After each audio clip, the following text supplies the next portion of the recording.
subhanahu wa ta'ala sent Rasulullah sallallahu alayhi wa sallam at a point in history that everyone, all nations, they were astray. No one on the path.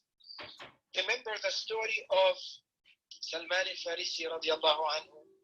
As you know, he ran away from his father, his people. They were fire worshippers, and he went to a Jewish scholar. He was a muwahhid, meaning he was from those who say La ilaha illallah, and he was taught by him. As the man was dying, he said, I only know one person that's still holding to La ilaha illallah, and go to him, who was a Christian monk-like. He went to him, stayed with him, and then after the man was about to die, the man said, I don't know anybody that you could go to. Meaning there is no muwahhidin at all. It is done. Okay? That's how the earth was.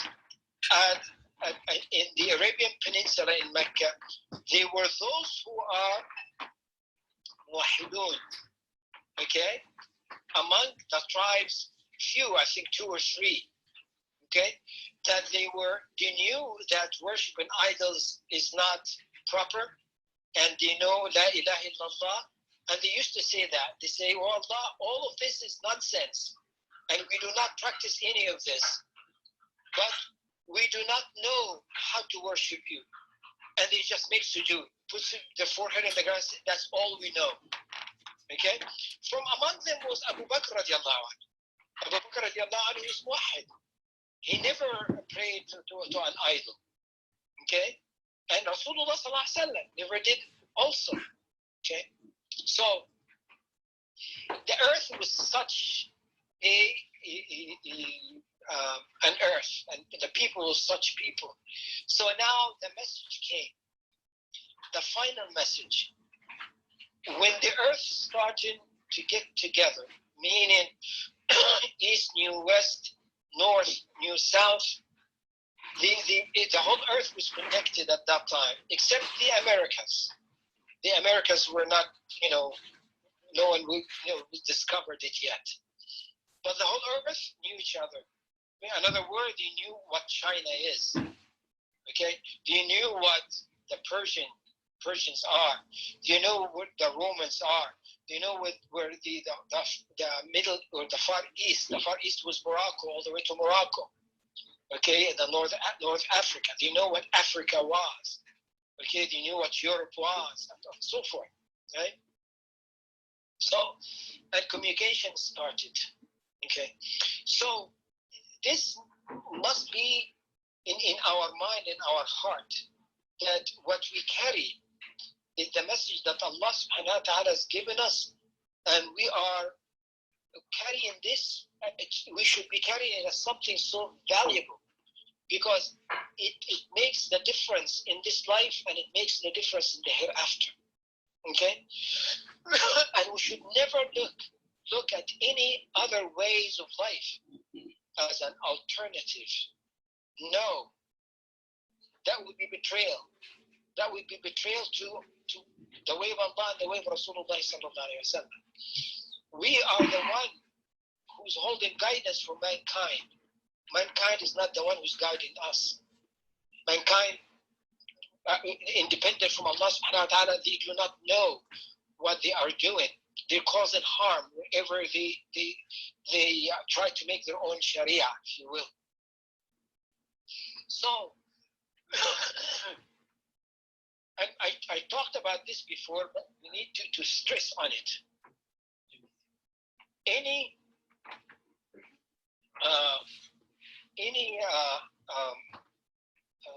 let's say a social experiment, okay, meaning new ideas to guide people.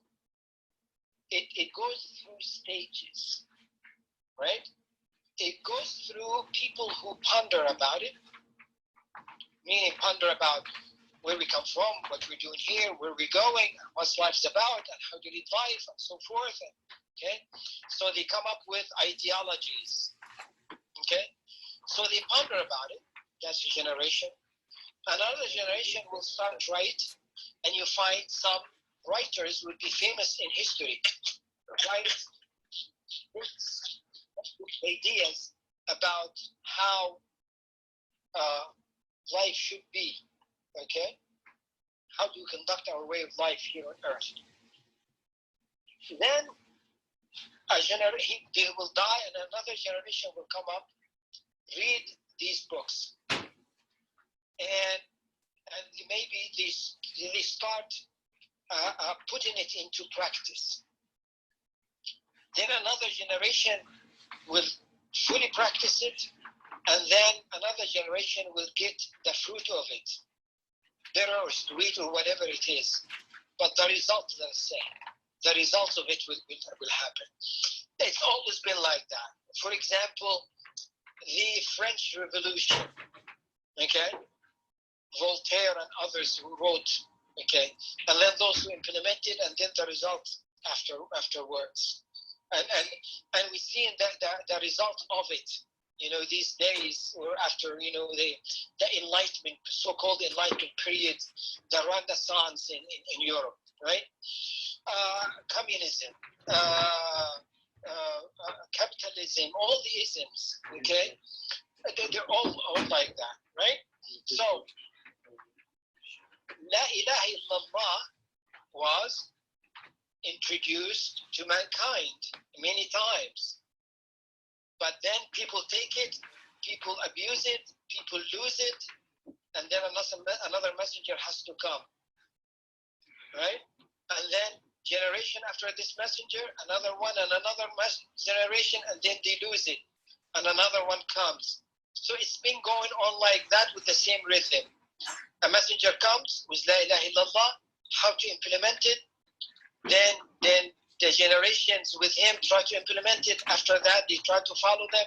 After that, they go deviate, and then after that, they see the fruit of it, and then the fruit is gone because that's a better fruit now, because what they have is gone. Until Rasulullah sallallahu alaihi wasallam. Now the rhythm changed. Okay? Why? Because this has to be preserved until the day of judgment. So the idea came with one person, meaning Rasulullah sallallahu alaihi wasallam. Then he taught it to the companions, the same generations. The same generations implemented, and the same generations got the fruit of it. All happened in one generation, which something never happened before, never happened after. Okay, so this uniqueness of this has to be known by us very well. Okay, we're not in an experimentation here. We are in a revelation. We are working with revelation, implementation of revelation, the fruit of that revelation in implementation. Okay? So, it is not a matter of trial and error. Okay. Another piece of information. Once a civilization rises and starts rising, it starts rising because there is a fruit of some of their ideologies, right? They had an ideology, trying to implement it and so forth, and they rise in this and they start getting the fruit of it. So it takes, as I just said, it takes a long time, right? It takes a long, long time for a civilization to go up high. But when at the end of it, because it is not a revelation, it is man-made, you'll find it decaying from inside. You'll find it hollow from the inside. So it takes several years to come up. But when it comes down, it's one small push and it collapses. That's always been like that. The Persian Empire, it was over 3,000 years old civilization. Okay? But at the end, it was all hollow. And when the Muslims came, pushed it in one battle, second battle, it was all gone. Okay, the Roman Empire start rising, many years, took a long time. And then at the end, they collapsed very quickly. Okay? Okay, so that is a rhythm for civilizations and ideologies that are man-made. However, the ideology and La ilaha illallah and that way and that process is a revelation. So it has a different rhythm. So when it goes up almost vertically, quickly. Okay, very quickly. Why? Because it was not a trial and error. It was a revelation. You do this, this will happen. You do this, will happen. So it took 23 years and 20 some years before that, when Rasulullah went to Medina and midway in Medina, the fruit was there. And now there is a Muslim civilization, okay, that went up, and the Persians and the Romans were wondering what is going on there. What happened there? Okay, to the point that the Romans said, no, we gotta stop this. Okay, and started attacking up north, the northwest. And Rasulullah went to them with an army. By the time they got there, the Romans backed away. They were scared. They did not even think that the Rasulullah actually would bring an army up there. Okay, but he did, and they ran away. Okay, so that civilizations, okay, it grew up vertically very quickly and stayed up for a long time. And when it was coming down, it took a long time for it to come down. Hundreds of years to come down. It was the opposite of all other experiments in Earth. Okay, of course, this is not an experiment. This is a revelation. Okay, so during the time, from the time of Rasulullah up to now, Muslims, when they left their deen, their curve went down. Islam is still up high, but their curve started coming down. How do you bring it back up? They start schools. Literally, they start schools. Literally, they get babies, children, and teach them how to make wudu, how to pray, and sit there in the masjid under the columns. Under every column has a sheikh, and children were there being taught. The very basic, that's what Rasulullah taught. And this becomes a generation that all of a sudden Muslims will go vertically up quickly, up to where Islam is, up high. Okay, always starting from a point, from scratch again, from point A, from what Rasulullah started. And then the fruit is there. Okay, and that will continue all the time. Okay, so one thing that is very unique in the rhythm of all of that. First of all, before I make the last couple of points, I want, comments, opinion, questions about what I said or anything, inshallah. Yeah, alhamdulillah, we have a good amount of people joining. I guess maybe everybody can just share a comment or draw a parallel. I think there's a lot of interesting points brought up. First, like kind of the rhythm of how new ideologies come in, and then how Islam is different from that. One point I have is, nowadays there's not really any, to my knowledge, like proper Muslim nation that's on earth. Is the idea here that smaller Muslim groups might follow this rhythm, or? Correct. Mm-hmm. Correct. Yes. But it's not on the scale of a nation these days? Jabir used to ask Rasulullah sallallahu alayhi wa sallam about the fitan that will come. Okay? Rasulullah sallallahu alayhi wa sallam told him that a lot of fitan will be coming. and you hold on to the Quran and Sunnah, and you find different jama'at holding on to different than what I brought for them. So when you see those who bring the innovations in our deen, look for the jama'ah and hold on to them. Okay? In other words, look for them, and you'll find them. And he said, Ya Rasulullah, what if I cannot find them? Rasulullah said, go up a mountain and literally hug a tree until death comes to you. Okay?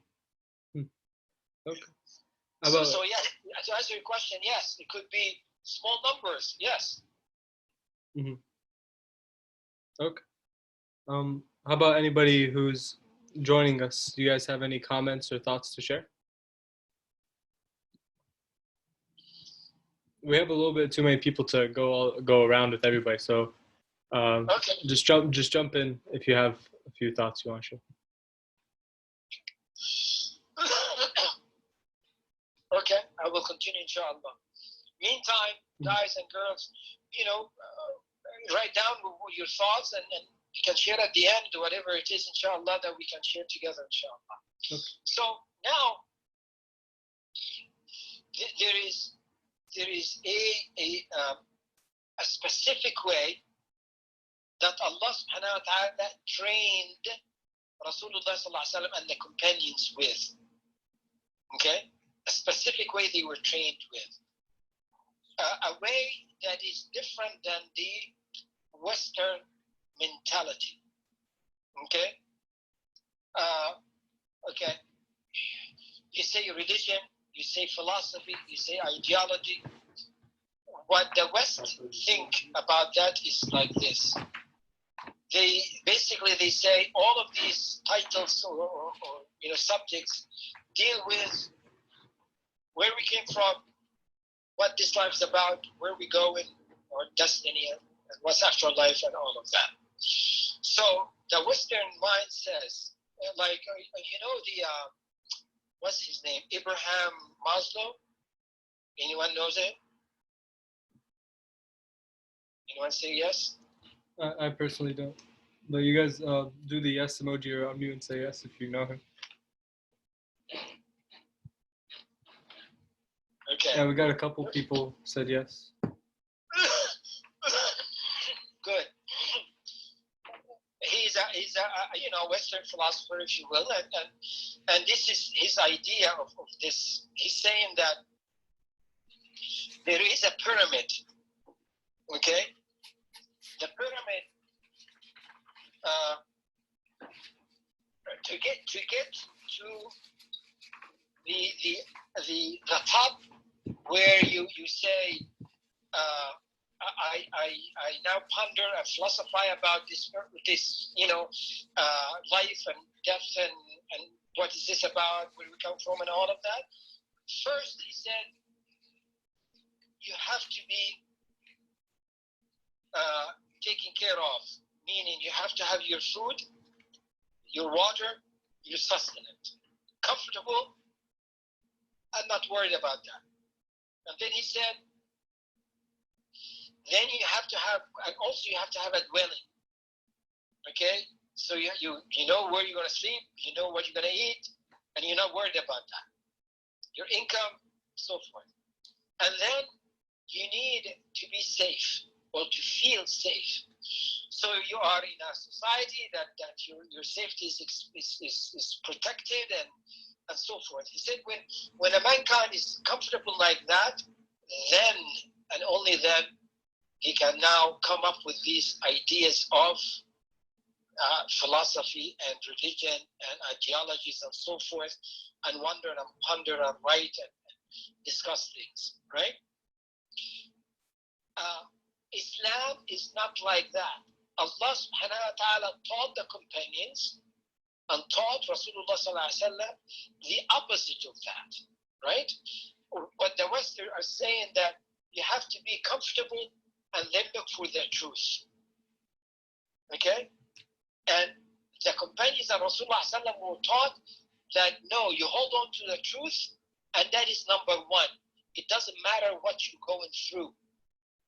And they learned that on the ground. So Allah subhanahu wa ta'ala tells Rasulullah and the companions, do not defend yourself in Mecca. You'll be attacked, and you have to be passive. Okay. People are abusing you. You have to take it. To the point that the Meccans put them into a concentration camp for 3 years. No food will go to them. No, nothing. No one will deal with them. Okay, they are outcast from the community. So their food, was not guaranteed for them. Their safety was not guaranteed, and the social safety generally that the tribe even they do not get, and the safety of the dwellings is not there. Okay, but during that trial and tribulations and pressure, Rasulullah will sit with them, and Jibreel will come, and they will know now the truth, the reality of things, the absolute haqq, absolute truth that tells them who is Allah, who is Muhammad sallallahu alaihi wasallam, where we come from, what is your role in this life, why you were created, and where you going afterwards, and what's your role in this life, how to conduct yourself. So they reached the epitome of knowledge about all these issues that all mankind would like to get to and get to know, while they had nothing of this life, right? They had nothing of this life. And that's why they lit the world after that, okay? Because the world to them was nothing. It has not much value at all. All the value is what they carried from what Rasulullah gave them, right? So the world came to them and served them, okay? They were not abused by the world, by the dunya, okay? They were not abused by it because they did not have it in their heart. So they trained to do that from day one, okay? To the point that after this concentration camp ended, and now they are back in Mecca and so forth, and they're still being abused. And now they come to Rasulullah saying, Ya Rasulullah, we had enough. Just ask Allah, make dua so we can leave or can, get our victory that Allah promised us. Rasulullah used to get angry. His face changed and said, you are people wanted quickly. You are people wanted quickly. There were people before you, referring to the companions of Isa alayhi salam. They used to be their flesh combed was iron comb off their bones, flesh combed off their bones, and they would hold on. They used to put in a hole halfway in a hole in the ground and being sewn with the iron sewn to half, okay, and they would hold on, okay. You need to hold on. Another word, they had to become sharp tool to be used by Allah. They had to be sharpened, and Allah subhanahu wa ta'ala sharpened them that way, okay. So it's time now to go. It's time to go to Medina. It's time now to start implementing the Sharia that will be coming down and tasting the fruit of the Muslim way of life and so forth. Okay? So Allah subhanahu wa ta'ala still tested them in Medina in different ways now. Testing the Muslimin themselves to put them in different camps. So the ayat that I started with, that Allah subhanahu wa ta'ala reminded the companions that my bounty upon you is Muhammad sallallahu alaihi wasallam. I sent to you a man from among your messenger from among you, from you, coming to you, reciting the ayat and teaching you purifying you, teaching you al-kitab wal-hikmah, the book of the wisdom and so forth, and you were misguided. Now you have guidance. What do you think the ayat that after that started with, the subject matter? It was the Battle of Uhud. Allah subhanahu wa ta'ala said, when the calamity came upon you, that you conflicted with others before, meaning at the time of Badr, now it is coming upon you, and you say, "Anna hada, how come? What happened? How come this is happening?" You don't know this from? It is from you. It is from you. Meaning, you were instructed, and some of you did not follow. Even though Rasulullah is among you, but you're going to have a conflict here, you're going to have a trial and tribulation, you're going to lose this battle. Okay? So Allah subhanahu wa ta'ala is teaching them and teaching us that the result is not going to be the same if you change.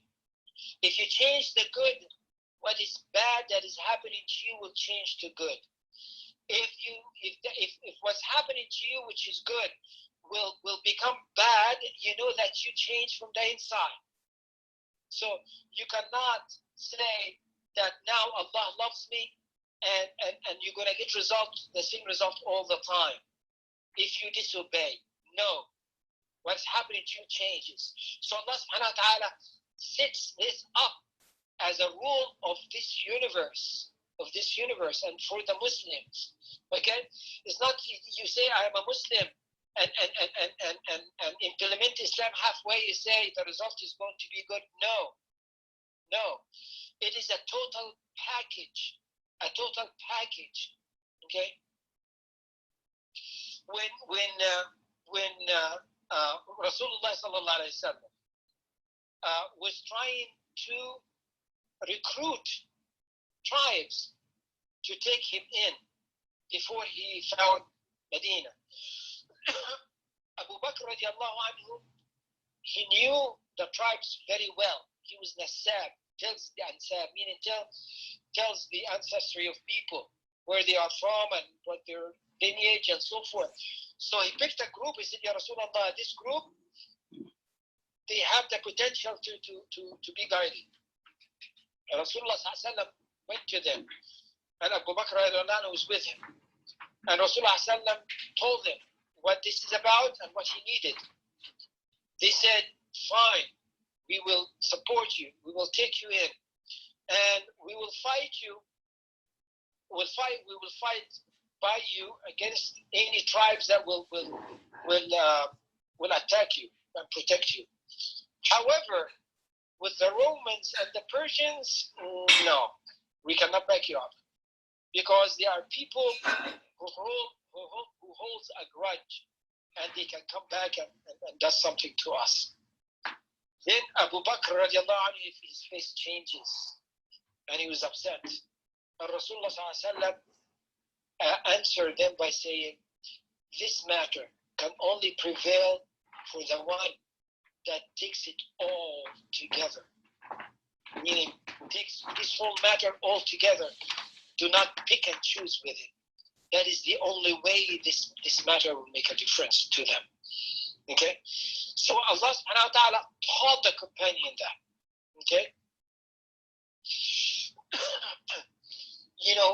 And you'll be surprised, okay, of issues that come up, and people choose other ways different than the Quran and Sunnah of solutions, right? When I in this position, people come to me, families and problems here and there and so forth, divorce issues as well and so forth. You find some Muslims who are going to the masajid and doing the work and so forth. When it comes to something like that, my experience in this, that somebody would look, okay, there is a Quran and Sunnah to solve this, but what's in it for me? What is the result? If this divorce happened, what is the result? So I look at it generally, and then they will say, okay, if the court system here, if I go there, what would they give me? And now they compare this to this, and they go to the court system. So what is that? What is that? Okay, now, is the result is going to be the same? No. And now it is a matter with us as individuals. Okay, you all, guys and girls, you all make choices. Okay, how do you make choices? Okay, you all make decisions in your life. How do you make decisions in your life? Okay, and you find the environment around you compromising in certain ways. Yes, Islam came stranger, and it will become back a stranger. So Rasulullah said, Tuba lil ghuraba. Tuba, glad tidings and Jannah for those who are strangers. Okay? Yes, we'd rather be strangers, okay, than letting go with the bounty that Allah subhanahu wa ta'ala bestowed upon us.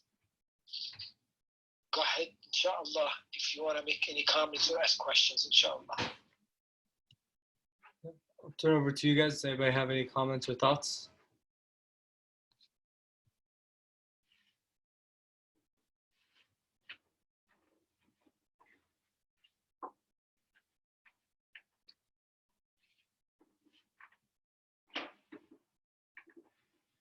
I think we can go around if everybody just shares for like 2 minutes and we can close out that way.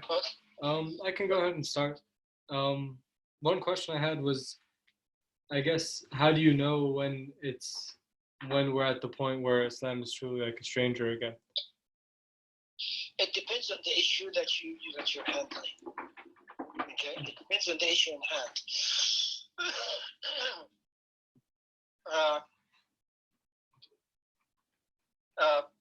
And then sometimes an issue will come up, and the decision is not quite known to people around. And when you find the solution and the decision, you make it, and people look at you and say, "What is that? Why would you do such a thing?" And you will feel very strange or a stranger. Okay, so it depends on the issue on hand. Okay, it could be something very simple, something big, but it depends. Mm-hmm. Okay, I can just go from alphabetically what I see. So maybe Adam, you want to share some thoughts?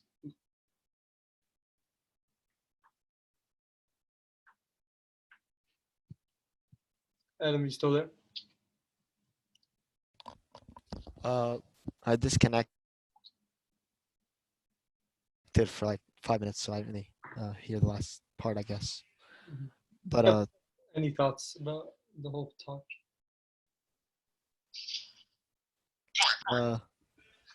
No, not really. I think I'll pass because. Okay. That's fine, friend. How about you, Sister Emma? Do you have any thoughts to share?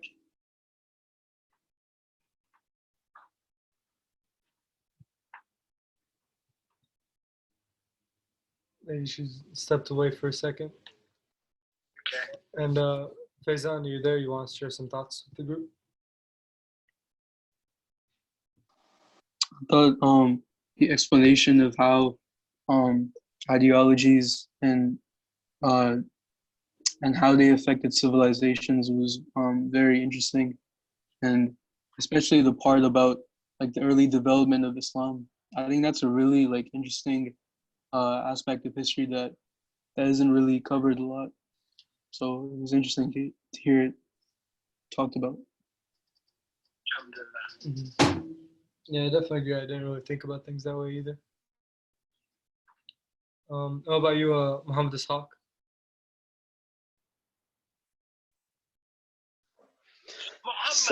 So I go, Mahmoud. How you doing?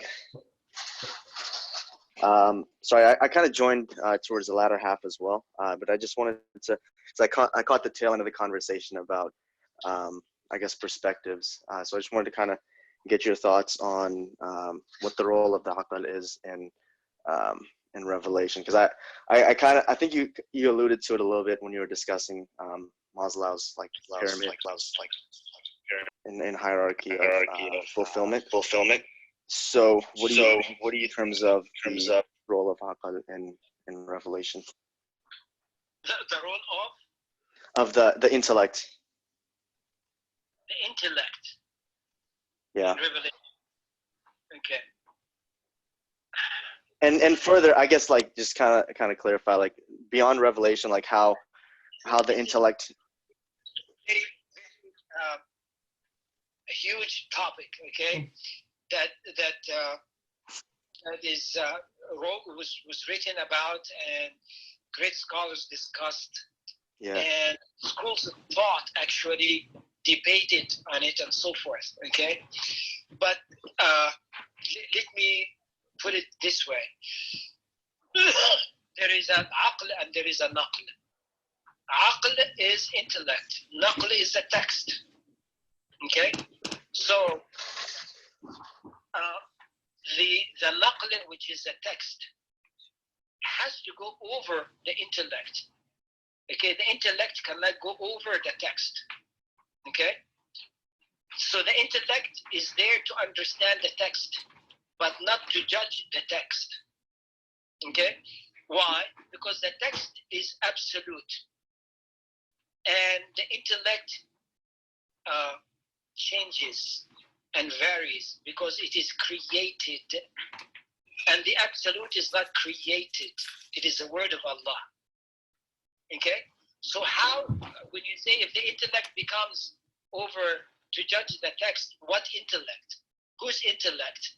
What age? What education? What background? You know, so the intellect can understand and sometimes will not understand, and that is when the intellect stops. Okay, and take it as it is, right? You know, like Asma'ullah and Husna, you know, how do you take it? And when Allah describes something in a text and you cannot get it with your own mind, like when Allah says, there is nothing like Allah, but He is the Sami' al-Basir. Okay, لَيْسَ كَمِثْلِهِ شَيْءٍ. There is nothing like Allah. That means your intellect has to stop there. You cannot go further, you know, because Allah is nothing like Allah. But then Allah says, I'm Sami' al-Basir, I'm all hearing, all seeing. So the intellect works there. Oh, Allah hears and Allah sees. I understand that. But you cannot take it further than that. So the intellect, yes, has a lots of room to work in, but it should knows its limitation. Okay. Can I tell you a small poem the Arabs had? I'll try to translate it, you know. Okay. And bear with me here. I might not quite make it sound right here. The poet is saying, the intellect of the intelligent one and the knowledge of the knowledgeable one were arguing. Who has the most honor? So an intellect arguing with knowledge. Who has the most honor? Okay? So the knowledge this said to the intellect, I have the honor, of course. Then the intellect says, but Allah was known through me, right? Meaning you know Allah through your intellect. Mm. Then the knowledge answered. First, the knowledge stopped, thought a little bit, and then said to the intellect, but the most honorable, the most high Allah, what name did He give Himself? The most, you know, the intelligent one or the knowledgeable one? So the intellect knew that they was beaten by the knowledge. And the poem said, or the poet said, and then the intellect kissed the head of the knowledge, and both of them walked away. Yeah, I think that's the most balanced perspective, and it's in line with what the Maturidis believe. They say that the intellect supports what Revelation brings down, but it's never used as like a primary means to explain, like, you know, explain philosophies. Rather, it's it's used just to like confirm and get and extract wisdom. The example of that I come up with philosophy, Muhammad, when you hear philosopher bringing an idea, it becomes very intriguing. It sounds nice and very, your mind goes with them, and like a person who is going to throw a dart, dart board, with and try to throw it to get the bullseye, right? So he can measure the speed of it, and then he can tell you the weight of it, and he can tell you the wind, how much wind is in the room, how much moisture in the air, and can study all of that, and very intellectually, soothing and nice, right? And then once they throw it, it completely get out of the room. Does not even get there. Meaning the conclusion comes out to nothing at the end. It's just a mental gymnastics after all. Yeah. Okay. And finally, Yumna, and if anybody's joining with you, do you want to share a couple thoughts? Yeah, I just wanted to say Jazakallah khair, Sheikh Mahmoud, for another great halaqa. I just thought it was really interesting, especially that last discussion you all had on the kind of like the limitations of our intellect. It kind of reminded me of a lecture I was listening to about how Allah subhanahu wa ta'ala like created us as these like beings with limitations, and we can try and use our intellect and logic and reasoning to try and corroborate and validate some of the things that we know to be true, and to like establish our, like reaffirm our faith. But at the end of the day, it'll always have that limitation, and iman and your faith will have to be the bigger factor there. So Jazakallah khair for great discussion.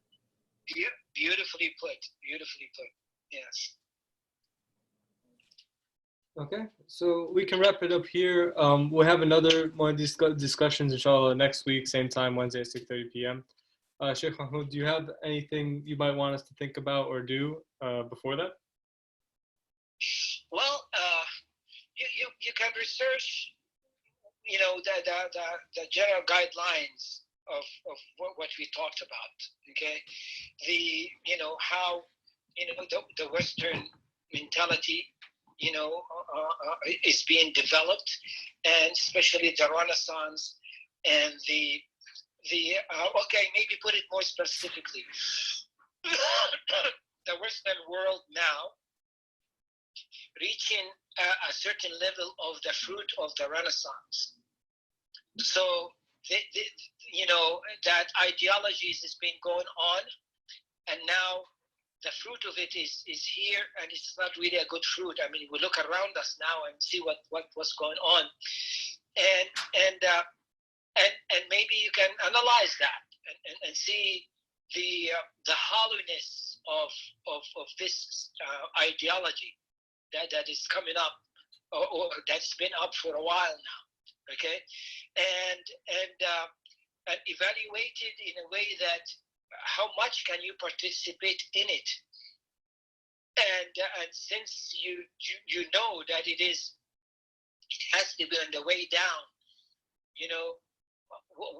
what do you think of how to deal with it, and the limitation and so forth?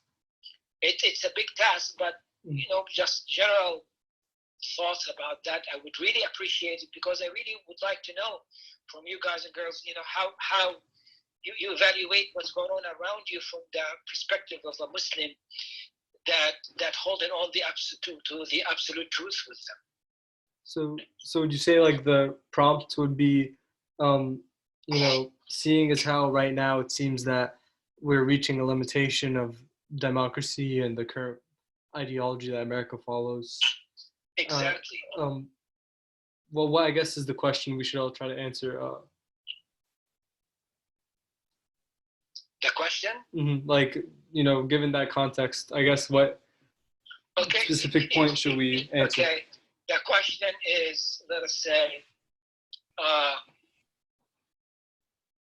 how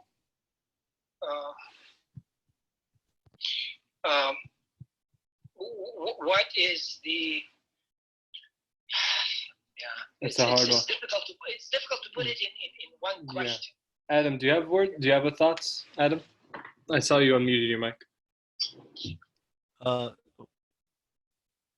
When you said what would you say, that Islam or the American, you talk about liberalism, right? Like the whole how you said it failed, like today, or it wasn't doing too good, like in the current situation. Is that what you're saying? Yeah, Can you like hear me? yeah, you're cutting in and out, but I think I understood. Yeah, I'm basically saying, given how like we're kind of reaching an end where it's become too clear that people aren't being treated equally, even though it's advertised that this ideology will, and things like that. So things are kind of breaking down, it seems. Yeah. Look, let's put it this way. What is the role of a Muslim in today's world to be positive in all of this? And do we have a role to play in this? And what is that role? And how we make a difference without compromising what we're carrying, since we are in it. And do you agree that it is falling, or do you think it is, it is the solution? Mm-hmm. Yeah. I mean, if I can prompt for that's next just time. No spoilers. Exactly. Okay, I got you. Yeah, and since we're running out of time, we'll leave these thoughts for next time. Maybe we could start with the discussion. But yeah, definitely join next time with a few thoughts prepared for this. I think it's a really interesting topic and really relevant. Okay, guys. جزاكم الله خير everyone. سبحانك اللهم وبحمدك. أشهد أن لا إله إلا أنت أستغفرك وأتوب إليك. السلام عليكم ورحمة الله وبركاته. وعليكم السلام.